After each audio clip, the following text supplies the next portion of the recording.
बोलने पर पाबंदी, सोचने पे ताज़ीरें, पाँव में ग़ुलामी की आज भी है जंजीरें। आज हरफ़े आखिर है बात चंद लोगों की, दिन है चंद लोगों का, रात चंद लोगों की। उठ के दर्दमंदों के सुबह शाम बदलो भी, जिसमें तुम नहीं शामिल वो निज़ाम बदलो भी, जिसमें तुम नहीं शामिल वो निज़ाम बदलो भी। मैं यहाँ पर दावत देना चाहता हूँ रियासती तर्जुमान फ़ारूक अहमद साहब से कि वो आए और अपने ख़यालात का इज़हार करें।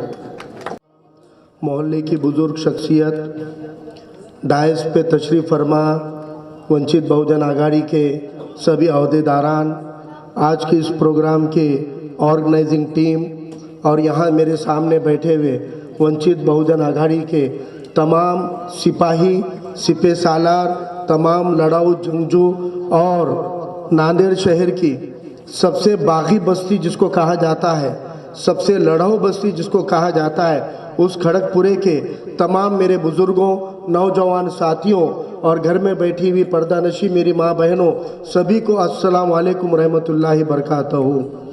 आज नांदेड़ जनसंवाद यात्रा की इब्तिदाई जलसाए आम के तहत खड़गपुरा में प्रोग्राम लेना इनेकाद करने का एक ख्याल आया, क्योंकि सबसे पहले जनसंवाद यात्रा निकालनी है और इसको 2 हिस्सों में निकालना है। तो पहले कहाँ से शुरू करें, पहले कौन से एरिया से निकालें, इसकी इब्तिदा कहाँ से होनी चाहिए, शहर का कौन सा ऐसा इलाका है जहाँ पे हमारा अपना गढ़ है, जहाँ हमारे अपने लोग हैं, जहाँ हमको समझने वाले हैं, जो हमको साथ देने वाले हैं, जो हमेशा लड़ने में हमारे शाना बशाना साथ खड़े हुए हैं। तो सबके ज़ुबान पर एक ही नाम आया कि नांदेड़ में ऐसी बस्ती जो हमेशा ताकत से हमारे साथ खड़े रहने का काम करती आई है, उस बस्ती का नाम खड़गपुरा बस्ती है। खड़गपुरा शहर शरीफ है और खड़गपुरा शरीफ से इस यात्रा की आगाज़ करना चाहिए। इस ख्याल से आज ये इब्तिदाई जलसा आम यहाँ रखा गया है। हम जानते हैं कि खड़गपुरा के अंदर हमको चाहने वाले बहुत हैं, हमको दुआओं से नवाजने वाले बहुत हैं, हमें हिम्मत देने वाले बहुत हैं, हमारे साथ खड़े रहने वाले बहुत हैं, लेकिन मुट्ठी भर लोग जलनखोर भी है, मुट्ठी भर लोगों के पेटों में दर्द भी होता है और कभी कभी ऐसा दर्द देने में भी बड़ा मज़ा आता है कि जहाँ अक्सरियत हमारे साथ खड़ी हुई है, जहाँ पूरा मोहल्ला हमारे साथ खड़ा हुआ है, तो चंद गुटों को थोड़ी सी तकलीफ देने में भी कभी कभी मज़ा आ जाता है। और इंशाअल्लाह ये इब्तिदा यहाँ पर की गई है, ये यात्रा है, ये एक सफ़र है, ये एक रैली है जो खड़गपुरे के शहर शहर से गुजरेगी। तो कुछ लोगों ने कहा कि फारूक सर आप लोग भारत जोड़ो यात्रा कर रहे क्या जी? हम बोले नहीं, हम नहीं मानते कि भारत टूटा हुआ है, हम ना भारत को जोड़ने की बात करते हैं और ना ही हम पप्पू के जैसे शहर के बाहर बाहर की यात्रा नहीं करते, शहर के जंगलों से नहीं घूमते, सड़कों से नहीं घूमते। हम गलियों में घूमेंगे, शहर में घूमेंगे, बस्तियों में घूमेंगे, जिंदा इंसानों को मिलेंगे, अपनी आवाम को मिलेंगे, अपने बुजुर्गों को मिलेंगे, नौजवानों को मिलेंगे, हमारे दोस्तों को मिलेंगे, इनके हाल जानेंगे, इनकी कैफियत जानेंगे, इनके मिजाज जानेंगे, इनकी फिक्र जानेंगे, इनका जिक्र जानेंगे, इनके हालात को जानेंगे, इनके मसले मसाइलों को जानेंगे और इनसे रब्त कायम करेंगे, इनसे संवाद कायम करेंगे और एक नई तब्दीली की इब्तिदा करेंगे। और उसकी शुरुआत हमने खड़गपुरा शरीफ से की है, इस बात का हमें बड़ा फक्र है। साथी की आवाम खड़ी हुई, यहाँ के नगर सेवक हो के अपने आप को 7-12 के धनी करने वाले नेता हो, इन्होंने बहुत बहलाने की कोशिश की, बहुत फुसलाने की कोशिश की, कहा कि डेवलपमेंट होगा, बड़े रास्ते बनेंगे, मैदान बनेंगे, दवाखाने बनेंगे, तुमको पिंजरे में डालेंगे और ये जमीन बिल्डरों के गले में डाल देंगे। इस साजिश को यहाँ के नौजवानों ने पहचान लिया और तमाम नौजवानों ने एडवोकेट शेख बिलाल और मोहम्मद कासिम को कहा कि आप लड़ो, हम आपके साथ हैं। और उस वक्त बिलाल और कासिम ने इस एहतजाज को शुरू किया जिससे हम जुड़े और उस तारीख से आज तक खड़गपुरा मोहल्ले से जुड़ा हुआ कोई भी मामला रहे, कोई भी इशू रहे, कोई भी परेशानी रहे, उसके लिए हम हमेशा रास्तों पे उतरते आए हैं। उस लड़ाई को कैंसल करना मजाक नहीं था, क्योंकि वो नांदेड़ बल्दिया के इख्तियार में नहीं था, वो स्टेट गवर्नमेंट के इख्तियार में नहीं था, क्योंकि एनटीसी का मामला था सेंट्रल एनटीसी के डिपार्टमेंट, नेशनल टेक्सटाइल पार्क के डिपार्टमेंट से, सेंट्रल गवर्नमेंट से जुड़ा हुआ था। हमने उस आंदोलन को सिर्फ महानगर पालिका पे नहीं लड़ा, तो हमने एनटीसी मुंबई और एनटीसी दिल्ली तक पीछा किया और बीएसयूपी का प्लान कैंसिल किया, जिसकी वजह से सैकड़ों हजारों करोड़ रुपए की परसेंटेज खाने वाले दलालों की रोजी रोटी बंद हो गई और आपको अपने जमीन पे आपके घर कायम है। हमने एनटीसी को शुरू करने के लिए हर मुमकिन कोशिश की। मुझे याद है टीचर कॉन्स्टिट्यूएंसी के आमदार थे पीजी दस्तूरकर साहब, जो टीचर हैं इस मोहल्ले में स्कूल से जुड़े लोग हैं वो उनको यकीनन पहचानते हैं। वो आमदार पीजी दस्तूरकर साहब को लेकर उस वक्त के मुख्यमंत्री विलासराव देशमुख को हम मिले और हमने कहा कि मुंबई में एक फिनले नाम की मिल है, फिनले नाम की टेक्सटाइल मिल है, कंपोजिट मिल है, और उस मिल को बंद करने का फैसला महाराष्ट्र की सरकार ने लिया। हमने कहा कि साहब आप फिनले नाम की मिल को बंद कर रहे हो, तो बंद करने के बाद इस मिल की जो चालू मशीनरी है वो हमारे नांदेड़ को ला लो, टेक्सटाइल मिल है एनटीसी में लाके ये मशीनों को लगाओ, तो अगर ये नांदेड़ की एनटीसी मिल शुरू हो गई, उस्मान शाही मिल शुरू हो गई, तो कम से कम 10,000 लोगों को रोजगार मिलेगा, 10,000 लोगों को रोजी मिलेगी। तो विलासराव देशमुख ने कहा था कि मैं मुख्यमंत्री जरूर हूं लेकिन तुम्हारे नांदेड़ का पालक मंत्री नहीं हूं। नांदेड़ के इलाके में जो मंत्री है वो अपने आप को 7/12 का धनी कहता है, उसके मर्जी के बिना मैं नहीं ला पाऊंगा। तो पीजी दस्तूरकर साहब के साथ हम उनको भी जाकर मिले, उनको भी फाइल दी, कहा कि ठीक है मैं इसकी मीटिंग लूंगा और सीएम को मिलूंगा। आपका निवेदन लिया और दे दिया पीए को, कहा कि 8-15 दिनों में मैं बात करूंगा। 15 दिन नहीं 20 दिन हो गए, 1 महीना हो गया, फिर मैं और दस्तूरकर साहब बॉम्बे गए। हमने जाकर धनी को मिले, बोले साहब आप नांदेड़ के अपने आप को 7/12 के धनी बोलते ना, फिर एनटीसी मिल चालू करने को क्या हुआ? बोले अरे वो आपने दिए थे, वो पीए को बुला के बोले तू मेरे को याद क्यों नहीं दिलाया? बोले वो मिलने का है ना अपने को। हम बोले साहब आप याद दिलाने को हम ही चाहते, बोलो कब आना? बोले नहीं नहीं आप मेरे को 1 हफ्ते का टाइम दो, मैं बात करता हूँ। फिर ऐसे उन्होंने 2-3 हफ्ते डाल दिए और पता चला उस वक्त के जो राष्ट्रपति थे प्रतिभाताई पाटिल, वो राष्ट्रपति के बच्चों ने अमरावती के अंदर उस मिल को ट्रांसफर कर लिया। अगर वो नहीं किया होता, नांदेड़ का धनी कहने वाला नेता अगर जागा हुआ होता, तो आज ये बंद पड़ी हुई एनटीसी मिल में जान फूकने का काम फिनले मिल लाकर करते, तो आज आपके हमारे बच्चों को 10,000 लोगों को रोजी रोटी मिलती। लेकिन इनको ये मिल चालू नहीं करनी है, क्योंकि वो आपको ना तो तालीम देना चाहते हैं, ना तो आपको नौकरियां देना चाहते हैं, ना आपको रोजी देना चाहते हैं। मुझे बताइए, एनटीसी मिल में 3 शिफ्ट में काम होता था और 12 से 15 हजार मजदूरों को 12 महीने की रोजी रोटी मिलती थी। टेक्सटाइल मिल थी सिडको हड़कों में, वहां पर 3 से 4 हजार लोगों को 12 महीने की मजदूरी थी। सूद गिरनी थी वाजेगांव के पास, वहां पर 2 से 3 हजार लोगों को रोजगार मिलता था। मैफको था इतवारा मार्केट के बाजू, इतवारा बाजार के पास मैफको था, मैफको में भी सैकड़ों लोगों को रोजी थी। क्या करे, पूरे कंपनियां बंद कर दिए, सूद गिरनी बेच डाले, टेक्सटाइल बंद कर दिए, एनटीसी बंद कर दिए। क्यों बंद करे? क्योंकि उनको तुमको 12 महीने का रोजगार नहीं देना है, उनको ये धंधे बंद करने हैं। और ये धंधे बंद करके इसकी जमीनें प्लॉटिंग करके बेचने की है। मैफको के जमीन पर प्लॉटिंग करके बेचे।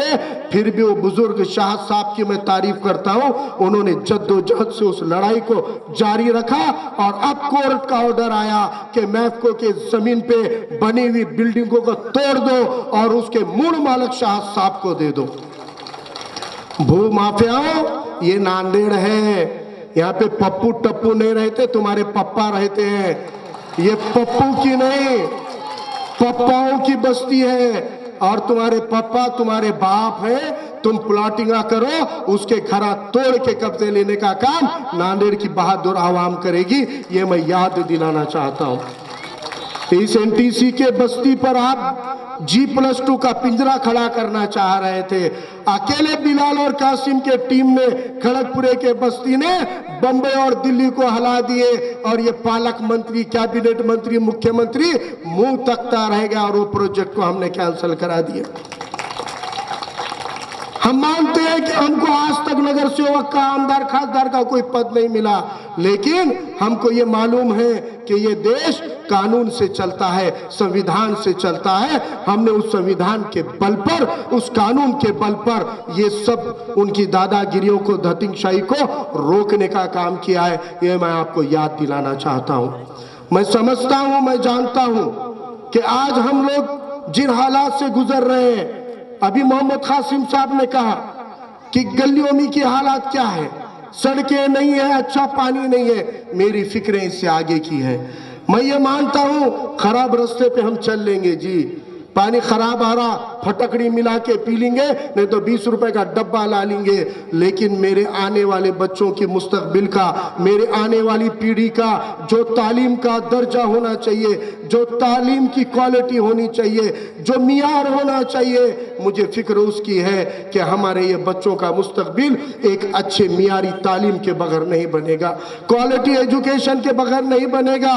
हमें अच्छी मेडिकल फैसिलिटी चाहिए, सेहत तंदुरुस्ती से जुड़ी, बीमारी से जुड़ी दवाखाने की सुविधाएं चाहिए। लेकिन आज हम देख रहे हैं विष्णुपुरी के दवाखाने में 24 घंटे में 24 मौतें, 32 घंटे में 25 मौतें और हर आए दिन 12 से 15 लोग इलाज नहीं मिलने से मर जाते हैं। ये सरकारी दवाखानों के अंदर इंसान को जीने के नहीं तो मरने के बहाने और मरने की वजह देते हैं। इन मसलों की फिक्र हमको है कि आज हमारी गरीब मेहनत कश मजदूरों को 12 महीने का रोजगार नहीं है तो आज उनकी रोजी रोटी के लिए वो परेशान है। बच्चों को अच्छी तालीम कहां से देंगे? नगर पालिका के दवाखाने हैं कि नहीं है?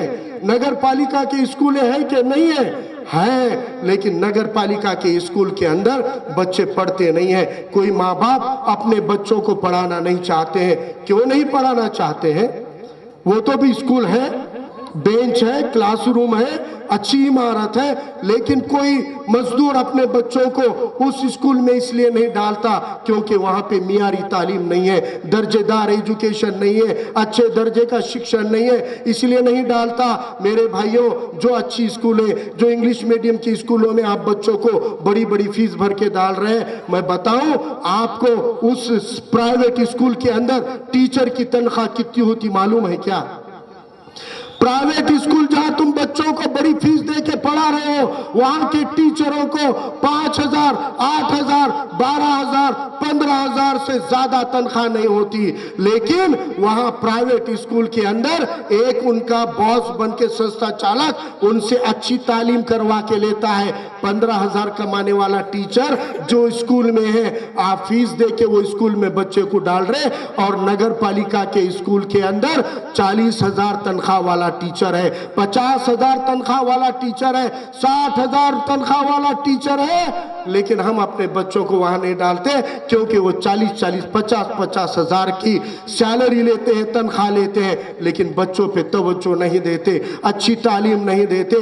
क्योंकि नगर पालिका के स्कूल के अंदर कोई नगर सेवक, कोई लीडर, कोई नेता बॉस बन के जाकर नहीं देखता कि 50,000 तनख्वाह लेकर टीचर पढ़ा रहा कि नहीं पढ़ा रहा, अच्छा सिलेबस ले रहा कि नहीं ले रहा, ये देखने को कोई खाली नहीं है। आपके टैक्स के पैसे की तनख्वाह है, वो आपके टैक्स के पैसे की तनख्वाह है, आपके मेहनत के पैसों की है। नांदेड़ की जनता जो घर पट्टी, नल पट्टी भरती है, दुकान के लाइसेंस का किराया भरती है, उसके पैसों से टीचरों को 50-60 हजार तनख्वाह दे रहे, लेकिन पढ़ाई के नाम पर जीरो भोपला है, बच्चों को पढ़ाने पे तवज्जो नहीं है। क्योंकि उन स्कूल के अंदर कोई नेता जाके देखने तैयार नहीं है कि यहाँ दर्जेदार तालीम है कि नहीं है।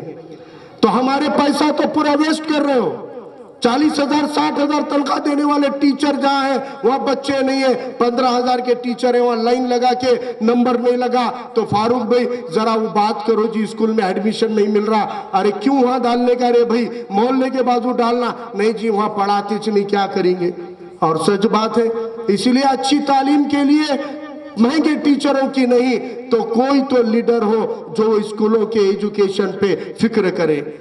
दवाखानों में आपको लगता होगा कि सरकारी दवाखाने में गए, वो नगर पालिका का हो कि विष्णुपुरी का हो कि यहाँ पे महानगर पालिका के सामने का हो, आप गए रह गए कि एक चिट्ठी लिख के देते, बोलते जाओ दवा गोलियां लाओ, जाओ ये चिट्ठी लेके आओ, आपको खानगी प्राइवेट मेडिकलों पे भेज रहे। आपको मालूम है नांदेड़ के विष्णुपुरी के कॉलेज में 3 महीने के अंदर कम से कम 100 करोड़ की गोली दवाओं का बिल उठा के खा जाते और आपको दवा गोलियां इंजेक्शन सलाइन दिए बोल के रिकॉर्ड बना लेते, पूरा पैसा खा जाते और आपको चिट्ठी देके बाहर प्राइवेट मेडिकल पे भेजते। क्यों भेजते? क्योंकि वो प्राइवेट मेडिकल किसका है?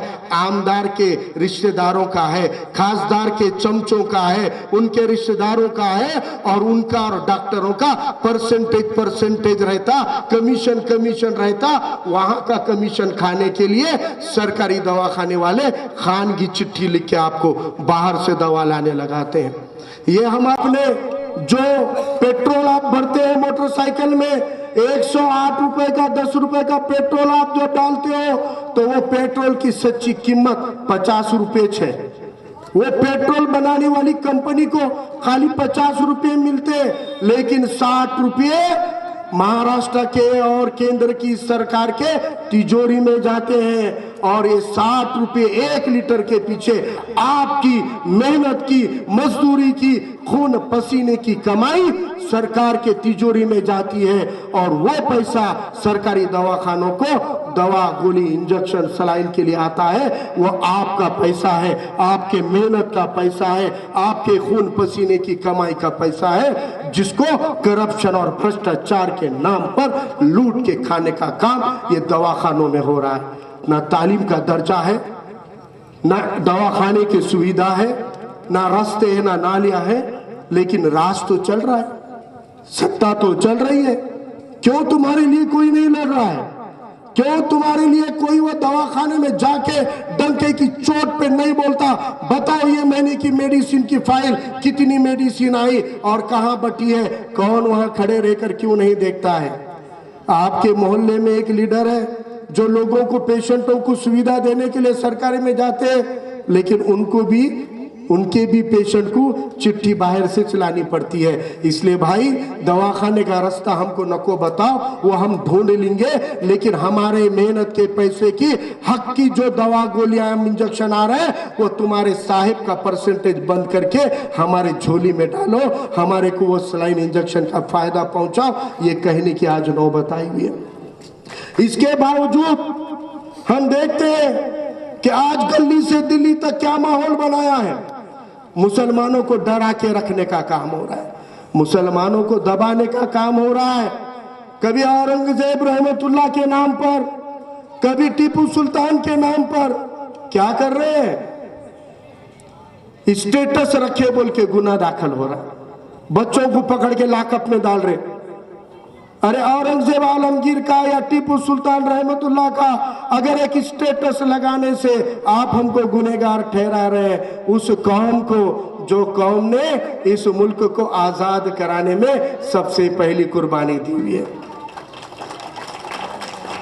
तुम्हारे भट्ट जी को ख्याल नहीं आया था, तुम्हारे पेशवे अंग्रेजों की गुलामी कर रहे थे, तुम्हारे राजा लोग अंग्रेजों के पैरों में पड़े हुए थे, लेकिन ब्रिटिश इंडिया कंपनी यहां धंधा करने नहीं राज करने आई है। इसके मंसूबे ठीक नहीं है। ये सबसे पहले अगर किसी को पता चला था, उनके खिलाफ पहली बार जंग का ऐलान किसी ने किया था, उनके खिलाफ पहली बार जंग किसी ने की थी, तो वो बहादुर हजरत टीपू सुल्तान थे। मैं याद दिलाना चाहता हूं, हमारे शायर ने कहा है कि जब भी जमीन को लहू की जरूरत पड़ती है तो पहला तो कुर्बानी देने का काम हमने किया है। सभी का खून है शामिल यहाँ के मिट्टी में, सभी का खून है शामिल यहाँ के मिट्टी में, लेकिन पहला खतरा हमने बहाया है, पहला खतरा हमारे उलेमाओं ने बहाया है, पहला खतरा टीपू सुल्तान ने बहाया है, पहला खतरा मुसलमानों ने बहाया है। यह हमारा एहसान है इस जंग के आज़ादी को, इस मुल्क को आज़ाद कराने में। और जिन्होंने आज़ादी दिलाने की लड़ाइयाँ लड़ी, कुर्बानी लड़ी, उनकी फोटो के स्टेटस को आप अगर गुनाह दाखिल करते हो, अगर दंगे करते हो, कोल्हापुर हो, औरंगाबाद हो, ऐसे शहरों में दंगे हो रहे, कर्फ्यू कर रहे हैं। लेकिन जब ये लड़ाई हो रही थी, जो 70 साल से आपके वोट ले रहे हैं, जो 70 साल से सेक्युलर सेक्युलर सेक्युलर बोल के चुन के आ रहे हैं, जो आपको बोल रहे शिवसेना आ जाती, बीजेपी आती, हम कुछ वोट करो, ऐसा हो रहा वैसा हो रहा बोल बोल के वोट ले रहे थे, जब हमारे मुस्लिम नौजवानों पे औरंगजेब और टीपू सुल्तान के नाम पे जेलों में डाल रहे थे, दंगे कर रहे थे, तो ये सेक्युलर पार्टी के लोग इंटरव्यू में बोल रहे थे कि आज हमको औरंगजेब से, टीपू सुल्तान से क्या लेना देना। महाराष्ट्र के मुसलमानों ने टीपू सुल्तान की फोटो नहीं रखनी चाहिए, औरंगजेब की नहीं रखनी चाहिए, माहौल को अच्छा रखो, दंगे मत होने दो। फिर मुसलमानों पे, अरे तुम्हारे में हिम्मत है क्या ये बोलने की कि इस मुल्क के अंदर जिसको तुम अखंड भारत कहते हो, इस अखंड भारत के ऊपर इस देश के इतिहास में 2 ही सम्राट हुए हैं, कोई तीसरा सम्राट नहीं हुआ। पहला सम्राट सम्राट अशोक हुए थे और दूसरे सम्राट औरंगजेब आलमगीर हुए थे। 2 ही सम्राट हुए हैं इस भारत के ऊपर। को खोल कर देखो, जब विश्व रत्न डॉक्टर बाबा साहब अंबेडकर ने इस मुल्क का संविधान लिखा, उस संविधान के अंदर इस देश की जो धरोहर है, जो ऐतिहासिक संपत्ति है, उनके तस्वीरें लगाई है। भारत के संविधान में टीपू सुल्तान की तस्वीर बड़ी शान से लगाई गई है। आप हमारे स्टेटस पे टीपू सुल्तान की फोटो देखकर गुने दाखिल कर रहे हैं। अरे विश्व रत्न बाबा साहब ने संविधान में टीपू सुल्तान की तस्वीर लगाई है। आप पुलिस वालों को मैं पूछना चाहता हूं कि इस संविधान की तस्वीर को तुम हटा सकते हो क्या? हमारे वंचित बहुजन आघाड़ी के हर जलसे के, हर प्रोग्राम के मेहमानों के तस्वीरों में टीपू सुल्तान की तस्वीर शान से लगाई गई है। कौन सा पुलिस वाला क्या गुनाह दाखिल करता है? मैं चैलेंज करता हूं, तुमको क्या उखाड़ना है उखाड़ लो। ये कानून के दम पर हमको लड़ना पड़ेगा, नहीं तो तुम्हारे से वो सब तुम्हारे हकूक को छीन कर ले लेंगे। मुस्लिम रिजर्वेशन की बात हुई यहां पर। मोहम्मद कासिम ने कहा कि अगर एमबीबीएस का अगर हिसाब करें तो आपको बताऊं 5000 सीटें हैं, जो महाराष्ट्र में हर साल 5000 बच्चे एमबीबीएस को लगते हैं। आप अंदाजा लगाओ, अगर 5% भी, 100 में 5, 1000 में 50 और 1 लाख में 500 भी पकड़ लिए, इसमें 1000 में 500 भी पकड़ लिए, तो आपके 150 बच्चे हर साल वो बच्चे एमबीबीएस को लगेंगे जो मेरिट में नहीं लगे। ऐसे एडिशनल ज्यादा बच्चे आपके हर साल 150 मेरे बच्चे और बच्चियां एमबीबीएस को लग सकती है, इंजीनियरिंग को लग सकती है, आला तालीम को लग सकती है। वो रिजर्वेशन क्यों नहीं मिल रहा है? कोर्ट ने मना किया क्या? कोर्ट ने मना नहीं किया। जब मराठा मुसलमान रिजर्वेशन का कानून 14 में आया तो मराठा रिजर्वेशन को कोर्ट ने रिजेक्ट किया है।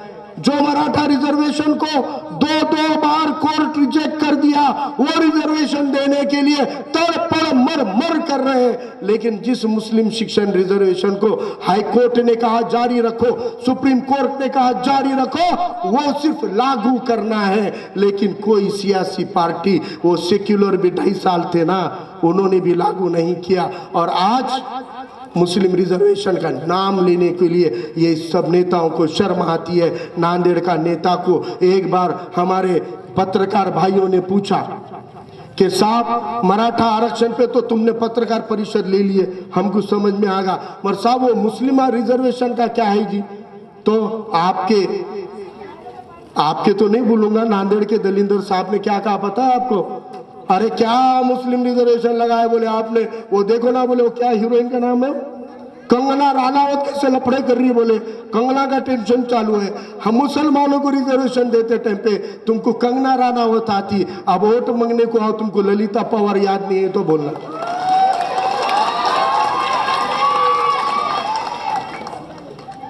अब वोट मांगने को आओ जी साहब तुम गली में हमारे, तुमको ललिता पवार, निरूपा राय सब याद दिला देते, छठी का दूध इंशाल्लाह याद दिला देंगे। यहाँ पर मुझे कहना है कि चाहे वो PSUP के पिंजरे की G+2 की लड़ाई हो या अपने बस्ती के पास में एक शराब का अड्डा शुरू हो रहा था शाइन फंक्शन हॉल के सामने, शराब का अड्डा क्यों दारू का अड्डा खुल रहा, उसको रद्द करना है। वो लड़ाई को जब हाथ में लिए तो तब बड़े बड़े नगर सेवक भी बोल रहे थे ये अब आ गया, बोले अब कैंसिल नहीं होता, बोले वो अड़वी बाटल ओबी बाटल का इलेक्शन करना पड़ता। बच्चे वकील के पास गए, वकील साहब बोले कानून में तो अब कुछ नहीं कर सकते, वो ओबी बाटल अड़वी बाटल का इलेक्शन करना पड़ता, बोले वो हस्सापुर में आता, ग्रामीण में आता, बोले इसलिए बोले ओबी बाटल अड़वी बाटल करना पड़ता, बोले अब कुछ नहीं हो सकता। बोले तो फिर किसी ने उनको मशवरा दिया कि जाओ भाई फारूक भाई की टीम को मिलो। फिर हमारी टीम को मिले, हमारे साथियों के पास आए और बोले साहब वो लोग बोल रहे, बोले उभी बाटल अड़वी बाटल करना पड़ता। मैं बोला तुम अगर मुत्तविद हो गए तो इन नेताओं की अड़वी करना पड़ता, कोई बाटल अड़वी करने की जरूरत नहीं है। वो मसले को हाथ में लिए, लोहे का कोई था दारू के अड्डे वाला, शाहीन के सामने प्लाट भी ले लिया, बिल्डिंग भी बना लिया, रंग रंगोटी भी कर दिया, लाइसेंस भी ला लिया, दारू के डब्बे भी ला लिया। 8-10 दिन में ओपनिंग उद्घाटन करने वाला था, खासदार को आमदार को बुला के, क्योंकि ये आमदार खासदार पूरे दारू के अड्डे चलाते, इनके पास में दारू के अड्डे थे पूरे। किसको भी पूछो तुम, खासदार के पास इतने दारू के अड्डे, आमदार के पास इतने दारू के अड्डे, ये सब ऐसे धंधे। उसको लाने वाला था, हमने ऐसा बुच्चन मार दिए कि उसको वो पूरी बिल्डिंग प्लाट के साथ बेचनी पड़ी और नांदेड़ से भागना पड़ा। वो बंद कराने का काम मैंने और मेरे साथियों ने किया था। लड़ाई कोई भी हो, हमने कभी मैदान नहीं छोड़ा। कल भी आपके सामने थे, आज भी आपके सामने है। हाँ, एक मौका जरूर आया था 2019 में, एक मौका आया था 45 सालों से। अभी मेरे को चाचा बोल रहे थे, अभी क्या नाम है साहब का, करीम खान साहब जो है हमारे बुजुर्ग बोल रहे थे, बोले अजी फारूक पाशा तो 3 बार चुन के आके आमदार बना, 1 बार MLC बन के आमदार बना। नूरुल्लाह खान तो आराच नहीं था, हमने नूरुल्लाह खान को लाके बोले भाई आओ लड़ो तुम, हम साथ देते।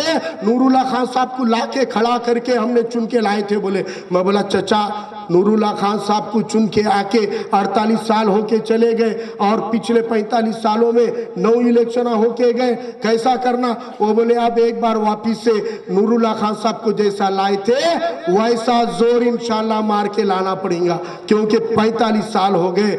9 आमदार है तुम्हारे नांदेड़ को, 3 खासदार है नांदेड़ को। नांदेड़ में 3 खासदारों का जिला है और 9 आमदारों का जिला है, लेकिन इन 9 आमदारों में 3 खासदारों में कभी तुम्हारा नाम वाला, उर्दू नाम वाला तुम्हारा मीम भाई चुन के नहीं आया, कभी आने नहीं दिए। क्योंकि ये 7-12 के दलिंदर साहब बोलते कि भाई मैं धनी हूँ, मुसलमान चुन के नहीं आता, इसलिए टिकट नहीं देते और आने नहीं देते। एक मौका 2019 को सुनहरा मौका जरूर था, उस तब भी आपने उनको भरपूर वोट दिए थे। और 19 में मैं खुद के लिए वोट मांगने आया था और मुझे बड़ा फख्र है कि खड़गपुरे के बस्ती ने अल्हम्दुलिल्लाह मुझे बड़ी ताकत से वोट किया था। लेकिन अपने पास में जब इलेक्शन आया तो मेरे साथ 22 मुसलमान इलेक्शन में खड़े हुए थे।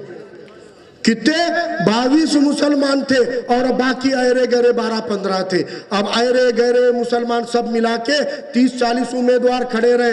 मैं पूछना चाहता हूँ, इलेक्शन के बाद ना तो चुन के आए वाला तुमको दिखाऊंगा, ना हारे वाले दिखे होंगे, लेकिन जिस दिन हम इलेक्शन हारे अल्हम्दुलिल्लाह दूसरे दिन से मैदान में उतरे हुए, आपके लिए लड़ रहे हैं, आपके लिए रास्तों पे उतरे हैं। लड़ाई छोटी हो कि बड़ी हो, गली की हो कि दिल्ली की हो, हम हर लड़ाई में इसी तरह ताकत से लड़ने वाले हैं। सिर्फ आपकी दुआओं की, आपके साथ की, आपके कोशिशों की जरूरत है। आज तक नांदेड़ में कोई यात्रा नहीं निकली, आज तक नांदेड़ में हमारी बस्तियों में इलेक्शन के बगैर कोई नेता नहीं घूमा।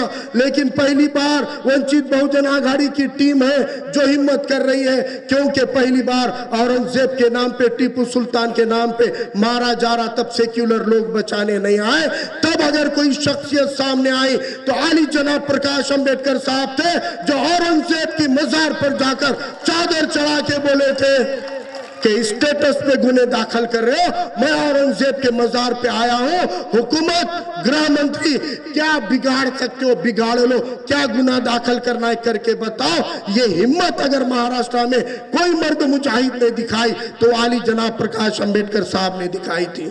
सांगली में मनोहर भिड़े नाम का एक कीड़े वाला दिमाग का गुरुजी नाम का एक फिरका परस्त है, उन्होंने अभी 1 महीना 2 महीना पहले कहा कि कोई खबरदार कोई टीपू सुल्तान की जयंती की शुभकामना देगा, टीपू सुल्तान की जयंती मनाएगा तो हमारे से बुरा कोई नहीं है। जैसे ही उसका ये बयान आया, उसी सांगली में जाकर, उसी सांगली में प्रोग्राम लेकर वंचित बहुजन आघाड़ी के स्टेज के ऊपर आली जनाब प्रकाश अंबेडकर साहब ने टीपू सुल्तान की बड़ी तस्वीर लगाकर शान से उनकी जयंती मनाई, शान से उनकी यौम पैदाइश मनाई और हुकूमत को और पुलिस को कहा, याद रखो सरकारें आती है चली जाती है, आज ये सरकार है कल नई सरकार होगी। हम आज तक सरकार में जाने के लिए तड़पे नहीं थे, लेकिन आने वाले दिनों में वंचित बहुजन आघाड़ी सरकार में जाने वाली है, हम सरकार में आएंगे। इसलिए पुलिस वालों किसी पॉलिटिकल लीडर के गुलाम मत बनो, कानून और संविधान के हिसाब से देश चलाओ। ये ताकीद प्रकाश अंबेडकर साहब ने, और यही बात हम गली से लेकर दिल्ली तक कहना चाहते हैं। हम कानून मानने वाले हैं, कानून का पास करने वाले हैं। इसलिए 10 बज रहे हैं, 1 मिनट कम है और मैं 10 बजे अपनी बात को खत्म करने वाला हूं। आपसे फिर गुजारिश करता हूं, हम कल भी आपके साथ थे, आज भी है, इंशाल्लाह मरते दम तक हम आपके लिए लड़ेंगे, आपके लिए काम करेंगे। अपनी दुआओं में हमको याद रखो, अपनी दुआओं से हमको नवाजो, हमारी हिम्मत अफजाई करो। ये एक चिराग कई आंधियों पे इंशाल्लाह भारी पड़ेगा, इतना वादा करता हूं। और मेरे वंचित के तमाम साथियों को मुबारकबाद देता हूं। अलग अलग बस्ती के मेरे साथी आए हुए हैं, दूर दूर से आए हैं। ये कल से एक सफर चालू कर रहे हैं, सुबह 9 बजे से आपके मोहल्ले से एक यात्रा शुरू होगी जो 2 दिनों में 25 किलोमीटर का सफर तय करेगी। हम आपके गली में आने वाले हैं, हमको पूरी उम्मीद है आप अपनी दुआओं से हमको नवाजोगे, आप हमारा इस्तकबाल करोगे और अपने मसले मसाइल हमारे साथ में शेयर करोगे। इस इरादे के साथ इंशाल्लाह कल सुबह 9 बजे खड़गपुरे के बस्ती से नांदेड़ जनसंवाद यात्रा का आगाज होगा। आप भरपूर इसकी सताइश कीजिए, अपनी दुआओं में याद रखिए। अल्लाह हाफिज, जय भीम, जय मीम, इनकलाब जिंदाबाद।